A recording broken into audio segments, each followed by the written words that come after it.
that feel like I've been able to be myself at. So I'm going to do my very first story time on the time that I was fired about 2 years ago. I have been working in my town at a hibachi grill, a Japanese Tokyo hibachi grill, for about 7 years, 6 years. So at the time, it was 2024. It was the month of May, which my birthday just passed. My birthday is May 12th.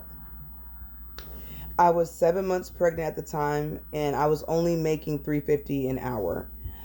This job, it's a hibachi restaurant, so yes, I was living off my tips. And for those of you that has ever had hibachi, Benihana's or anywhere that does like the hibachi public group grill, you know that those servers will bring out huge platters of soups, salad, like all your drinks in one tray with all the balance. That was me, right?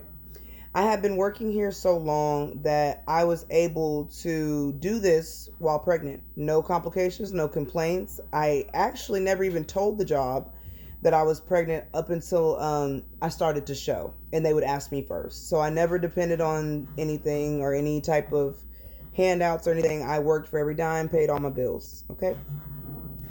The reason why I want to start this story time about the comments that James Charles have made on so many is this. At this time, sometimes my birthday falls on Mother's Day. 2004, it just so happened that my birthday on May 12th fell on Mother's Day. So the day of Mother's Day is one of our busiest days of the year, and it was also my birthday, and I was also 7 months pregnant. This day that we were so busy, my Asian coworkers did not let me take my 3-hour break in midday because we opened all day that day. I had no prior notice. I was told that I was going to be able to. I'm going to try not to get emotional about this. I was told that I was going to have a break and things like that. I did not.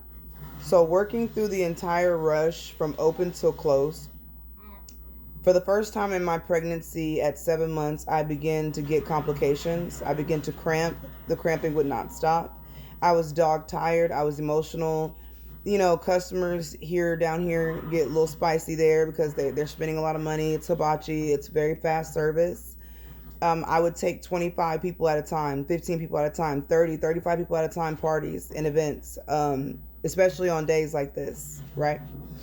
So on my birthday, making $3 an hour on Mother's Day as a mother, pregnant at 7 months, that night I went to Houston to the hospital because I was going into early labor. Obviously, this was because I had got horse driven all that day. I wasn't expecting it, never told my job about this. Me and my husband just went up trying to see what was wrong.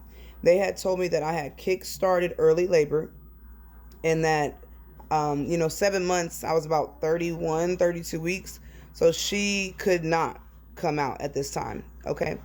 It was a perfect pregnancy that up until then, up until now, not up until now, but at the time, that was my first time I ever had any issues. Okay.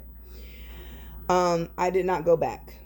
Not just because I was recovering from the complications, but even when I was able to come back, I kind of felt offended by the lack of care and concern of that day on my birthday, on Mother's Day, of me going into early labor and beginning my complications and being bed rested all the way from then until I gave birth to my last child. So I was the breadwinner at this time. My husband was too, but I was making pretty decent money, even at $3 an hour, pregnant. So when I lost this job, a lot of things had started to happen. By the time I gave birth to her, about 2 to 3 months later, a hurricane came and blew a tree into our home, and we had to get relocated to Houston for the first time. Never left my city my entire life. So about 3 months later, a disaster struck. Hurricane Beryl came through, and if you know me from my previous videos, I did a lot of Hurricane Beryl videos at that time, right after I gave birth. You can see me pregnant. You can see me working. You can see the tree in my house, all on my TikTok page. And that was a very emotional year. I lived in Houston for all of 2025 that year, and my life got turned upside down. Mental health started to kick in. Me and my family went on a complete Me and my family went on a complete decline from the time I lost my job up until just recently getting back everything together. And you would be able to see that timeline all throughout my page. So when I saw the things that James Charles had said about the lady that got fired from her job at Spirit Airlines and was crying, asking people for help. Her GoFundMe was $1,000. She just needed some help. You know, sometimes when these things happen, we don't need much. We just need a little bit for a little bit to get us to the next solid, stable situations. Someone in the people from the working class that have children and that don't always have a solid foundation and a solid savings, we go through it. If you're not working every day, every week, you stop paying your bills for 1 month, you're evicted.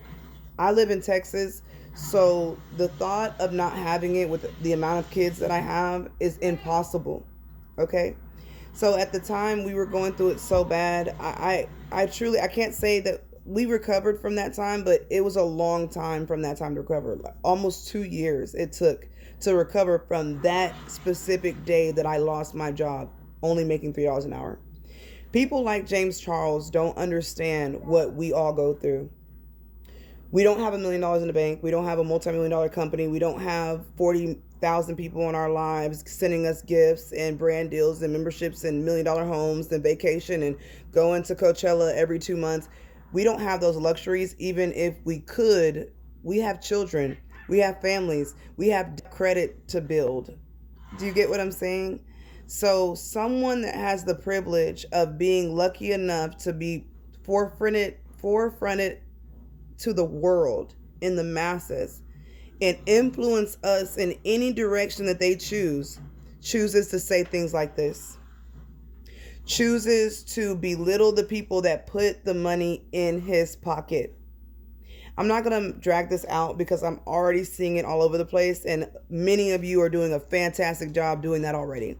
But as someone who's lost their job due to unsolicited circumstances, life, I understand that it is in complete ignorance to say that somebody is lazy.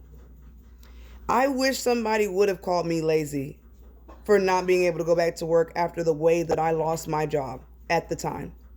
I almost went into preterm labor because I couldn't get a break during the biggest rush of the year at a job that I had been working at for 6 years. I love my job. My customers love me at my job. I had a lot of issues because I was the only African American woman working there, but I never, ever let that bring me down. I never used it as a crutch. I always strive to be just like them so I wouldn't get judged as harshly when I brought their hibachi. Okay? So I'm very disappointed, just like I was disappointed when I saw those young boys talk about the DMs from him. I'm very disappointed that people like him feel this way and think like this. And I'm even more disappointed that I'm not disappointed because the community is obviously eating him up and giving him what for. But I just want to say that to all the working fathers and the working mothers and the working parents, and even if you're not a parent and you're just a working citizen in America right now, thank you. Thank you for your service. Thank you for your hard work. Thank you for doing everything you can to keep your bills paid, because no, it's no one else's responsibility but ours to keep living. Yes, this is how we survive. Some people are able to afford your $75 makeup palettes. I'm not one of those people. I get those things to make content from companies for free because I'm also an aspiring content creator just like you used to be. But now you own creation and you're choosing to talk to us like this after all that hard work you've done? We're not lazy. We live in America and it's 2026. Everybody's going through something, okay? So I hope this message helps. God bless everyone and thank you. I'm Endless E. Y'all are more than welcome to come follow me. Bye.